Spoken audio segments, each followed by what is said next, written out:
हुक्म ये डिसीजन यूँ था कि मुझे जो एजुकेशन मिली वो हर लड़की को नहीं मिली, स्पेशली हमारी सोसाइटी में जहाँ हम रह रहे हैं। तो जो मुझे दिया जा रहा था तो मैंने कहा वो मुझे देने की जगह सबको ही क्यों ना मिले, जो मेरी जो इच्छा है वो मतलब मेरी इच्छा सब में मतलब ये जो मुझ पे डॉरी वगैरह दे रहे हैं, मुझे जो दे रहे थे वो लड़कियों की एजुकेशन के लिए काम आ जाए। पहले ही पापा ने और मैं हमारे मतलब दोनों फैमिलीज़ ने डिसाइड किया था, तो 1 करोड़ का पहले स्ट्रक्चर खड़ा किया, प्रोजेक्ट बनवा रहे थे, तो उसमें इतना सफिशिएंट नहीं हो रहा था जो इसलिए तो जो मुझे मिला तो मैंने कहा ये वाला आप उसमें इंक्लूड कर दीजिए ताकि प्रोजेक्ट कंप्लीट हो पाए और लड़कियां पढ़ पाए।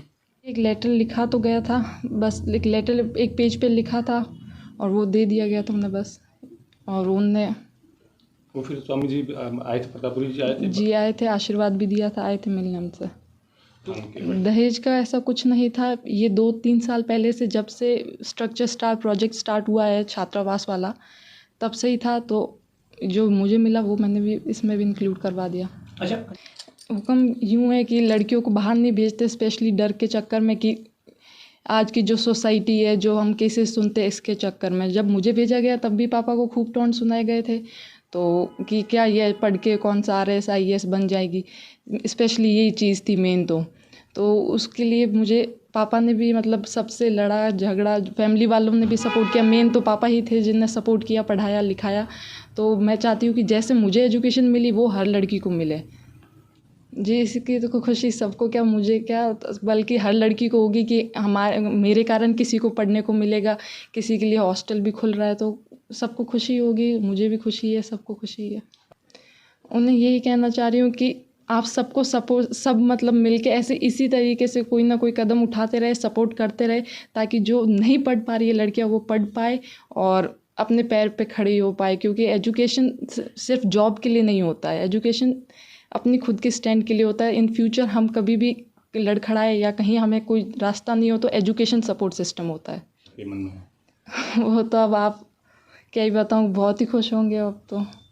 बदलना चाहिए, पर फिर भी कुछ सोसाइटी ऐसी बैकवर्ड सोसाइटी मतलब स्पेशली हमारे बाड़मेर जैसलमेर वेस्टर्न राजस्थान में अभी भी ऐसी है कि लड़कियां तो क्या इन्हें तो भेजना ही है, तो स्पेशली सिर्फ लड़कों पे ही फोकस करते हैं। वो एजुकेशन जितना लड़कों के लिए इम्पोर्टेंट है उतना ही लड़कियों के लिए इम्पोर्टेंट है।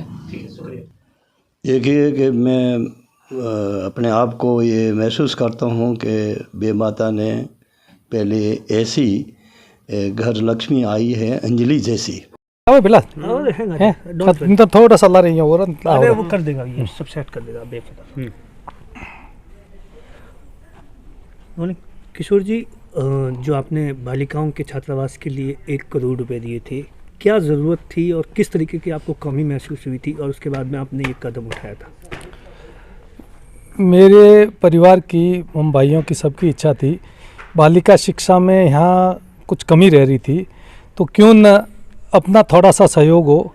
और ये सब कुछ परमात्मा की इच्छा है, आदमी का और हमारा कोई सहयोग नहीं है, सब परमात्मा चाहता था और परमात्मा ने करवाया है। तो फिर आपकी बेटी ने जब अभी शादी थी 21 तारीख को, उससे पहले किस तरीके से आपसे बेटी ने आपसे कहा कि इस तरीके से मैं चाहती हूँ कि मेरी बहनें, समाज की बहनें आगे बढ़ने के लिए आप और भी डोनेट करें, वो कुछ क्या किस्सा था और उसके बाद में आपने कन्यादान में क्या किया, किस तरीके का फ़र्ज निभाया? बेटी को जब मैंने स्कूल में डाला, राजमाता में पढ़ाया, फिर दिल्ली पढ़ाया, फिर अभी LLB कर रही है, तो उसकी ये इच्छा थी कि मैं तो पढ़ रही हूँ पर मेरी बहनें वो बाहर जा कर के पढ़ नहीं पा रही है, तो क्यों न बाड़मेर में इस तरह का एक संस्थान हो जहाँ आवासीय हो।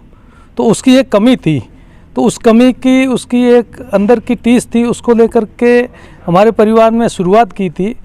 बट जब बेटी ने ये कहा कि इससे पूरा नहीं होगा, क्यों ना आप मुझे जो दे रहे हैं वो पैसा पूरा का पूरा आप इस छात्रावास में लगा दें, तो वही किया है हमने। और हमने कुछ भी नहीं किया, सब कुछ परमात्मा का है। बेटी क्या हमेशा चाहती है, किस तरीके से बाकी बेटियां, समाज की बेटियां आगे बढ़े, जिस तरीके से शिक्षा में लगातार सुधार तो आ ही रहा है किसी तरीके से? बेटी ये चाहती है कि यहाँ जिला हेडक्वार्टर पर रह कर के बच्चियाँ अच्छा एजुकेशन ले पाए, सुसंस्कारित एजुकेशन ले पाए। ज़रूरी नहीं है कि सरकारी नौकरियों में ही जाए, पर संस्कारित शिक्षा ले।